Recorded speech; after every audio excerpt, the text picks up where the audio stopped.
Story 1. One dead of night I found myself sitting on my living room couch watching Home Alone on TV. I was in fact home by myself at the time. Let's get to the part of the film where the Mallisters' home is getting broken into. This is a classic movie, so I'll assume most of you know how far into the film I found myself. It seemed like that dead of night was full of coincidences, because as I found myself watching a home getting broken into on television, I caught the faint sound of the window right next to me shatter. I turned to see a figure wearing all black and a ski mask standing outside the now broken window. I don't think he expected anyone to be there. His eyes sort of had that surprised look in them when he noticed me sitting on the couch. Suddenly, I felt a figure wrapping their arm around my neck. Within seconds, they had me in a headlock. I couldn't even speak and had trouble breathing. It wasn't the intruder at the window, because I glimpsed him standing there, watching me being choked by what I assumed to be his accomplice. I thought you murmured no one would be here. Well, he's going to be out in a second. It's a good thing you're wearing your mask. I struggled against my attacker. I had to think fast before I lost consciousness. I created separation between his arm and my throat. I then elbowed him in the face, which made him release me. As soon as he let go, I bolted, unlocking the front door and booking it to the street with my pajamas and socks on. The whole time, I caught the faint sound of footsteps behind me, but I never turned around. It was a good thing I found myself on my high school track team growing up, because I managed to outrun him and hid behind a tree for about 27 minutes and then cautiously made my way back to my home once I found myself confident they were gone. I grabbed my phone and called the police, who arrived about 3 minutes later. They first searched the entire home to see if the thieves were truly gone. Their search turned up nothing. I gave them my statement and they put up that yellow tape outside the shattered window. The following morning, I called a window repair service and they fixed my window in less than 1 hour that same day.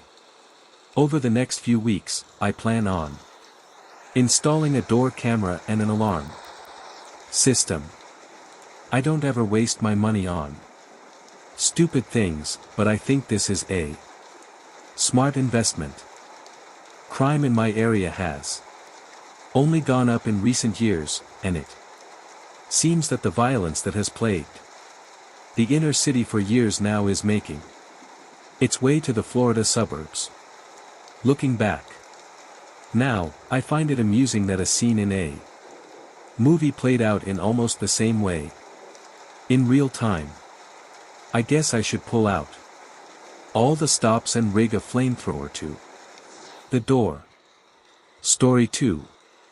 I've shared a story on here before about the time my friend Derek and I had a close call on an isolated back road on Rube Hill. We nearly drove into a booby trap and were chased away by a truck. But when it comes to the topic of unwelcomed guests, there is another story from my past that I think fits the bill. I found myself in my sophomore or junior year of high school when this occurred. My brother, Michael, had recently broken up with his girlfriend, Sophia. They liked each other and tried to make things work, but they just weren't compatible. The best way I can sum it up with any kind of brevity is that John would swear like a sailor, and Sophia would Literally slap anyone who swore in front of her. Yeah, even me. Like on the second day I met her. She was very religious and my brother was very indifferent toward religion.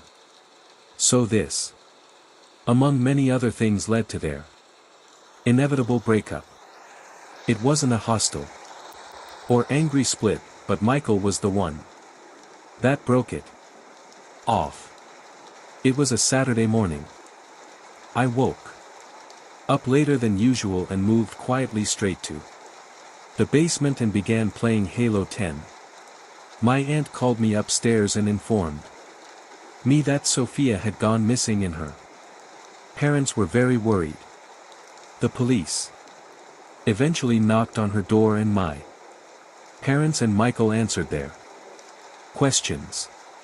Kevin, who was a mutual friend of Michael and I, even hopped in his car and drove around to see if maybe she was out and about wandering around. With all of this going on, I decided to do my part and took off on foot looking for her, knowing full well I wouldn't stumble upon her strolling down the street, but I wanted to help in any way I could. Maybe I would actually beat the odds and find her. After about 37 minutes, my phone rang. It was my aunt and she whispered me to come back to the home. The rest of the story I learned after everything had settled. When Michael was searching for Sophia, he spotted her car parked up the road from our home. There was no one inside. Turns out she had snuck out of her home while her parents were still sleeping. Sophia was found shortly after. Michael spotted her car. She was okay, but my aunt didn't want to talk about the rest, so I whispered Kevin, who had gotten back to my home quicker and already had the entire load down for my brother. Sophia had left her parents' home early that morning and just drove around for a bit. My brother always locks his car doors, but the back hatch on his car wasn't a power lock. It had to be done manually, so he sometimes neglected locking it. Well, I guess Sophia had opened up the hatch and crawled into the car, retrieving our garage door opener. We do shut our big garage door. However, the door inside the garage that leads into the home is always left unlocked. There was just one key and two high school-aged boys who couldn't be bothered with curfews. So, my parents usually left that door unlocked so we didn't have to call them at in the morning to be led inside. And yes, we have since had keys made so that we could properly lock up. While everyone was looking for her, the officer who spoke with my family whispered if she could search the home. The thought of her being inside our home had never occurred to my parents, but the cop's instincts were spot on. She even decided to check John's room first. And it wasn't long before she found Sophia curled up under the covers of Jay's bed, completely naked. Her clothes, however, were in the basement. She snuck into the home, stripped off all of her clothes, hid them, and then lay naked under the blankets for hours, including the hour I was sitting in my chair, mere feet away from her, playing Halo. At some point, she then snuck upstairs after we were out of the home. I guess Sophia had a mental breakdown and thought she could seduce John, which is what she thought he wanted from her. From what I hear, Sophia is now married and has at least one kid that I know of. Michael smoked one of Kevin's cigarettes that day and has been a chronic smoker ever since. He likes to joke that when he gets lung cancer, it'll be her fault. This story is not as traumatic as it surely could have been, but I get this warm feeling in my stomach, like I'm going to vomit when I remember that a figure was hiding just a few feet away from me, and I had no idea whatsoever. If her intentions had been something more sinister, she could have taken me by surprise. Since this incident, our home security has obviously improved, and I do hope Sophia is doing well. I can't imagine it's easy to have a mental break like that. But having your privacy violated is something that you don't forget. Story 3. This happened when I found myself around 17. It was the middle of the dead of night at my home. My uncle had been working graveyard shift, and aunt is not in the picture. Since this was the weekend, it was somewhere between midnight and a.m. My uncle told me to lock the doors before I headed to bed, which I did. I was turning in for the dead of night, and I moved quietly into my room, but I found myself only out for about an hour. Around a.m., I woke up to the sound of knocking at the back door. I sat up in bed, taking a few minutes to process what I caught the faint sound of. I thought it might have been my uncle knocking on the door.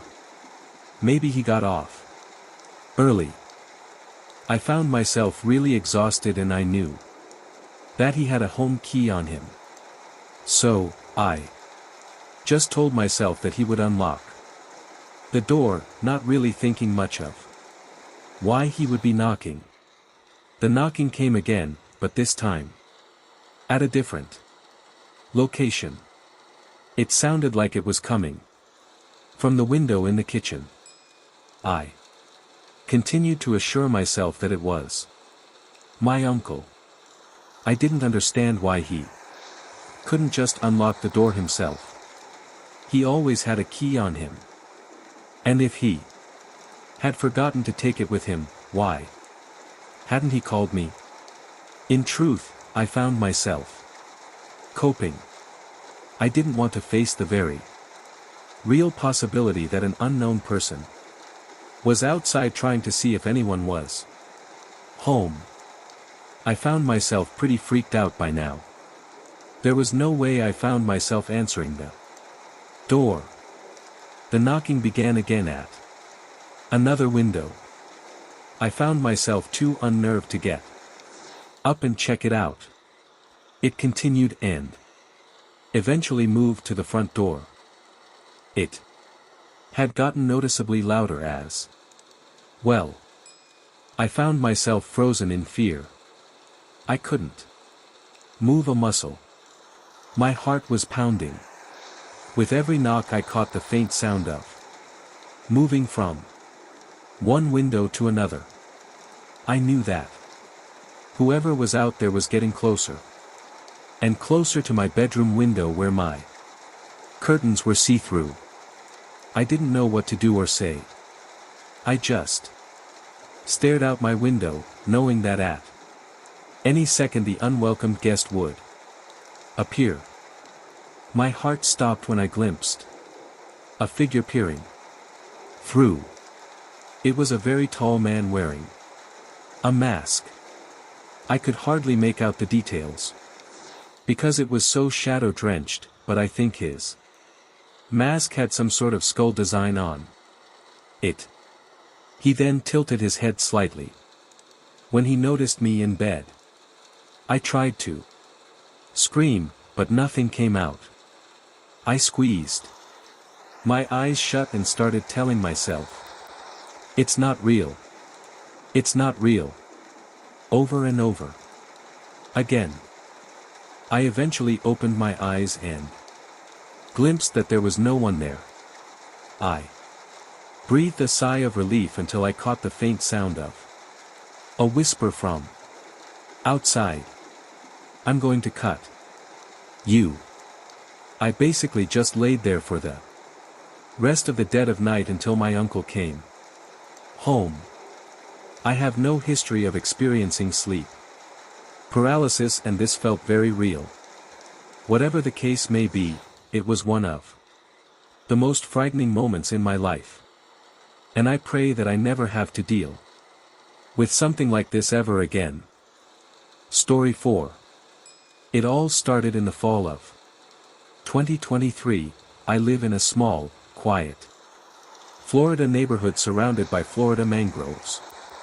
It was unusually hot in our home for an October dead of night. My sister figured it would be a good idea to keep her window open to get some fresh air.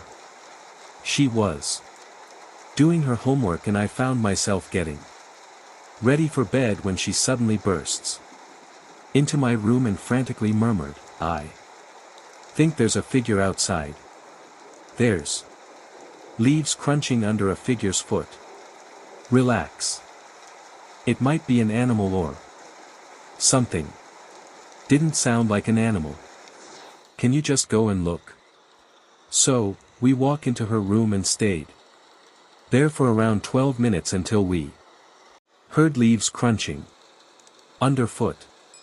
We quickly glance out the window only to hear the steps picking up pace running further into the trees. This would only be the beginning. During the winters, I often enjoy exploring the Florida swamps behind our home, climbing trees, and traveling further back to the fields.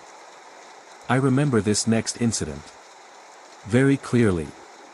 It had just snowed the dead of night before, the first snowfall of winter, and I found myself more than excited to head out there that day. I climbed my usual tree and gave a cursory glance around me, then at the ground when I noticed something strange. There were footprints leading away from my home.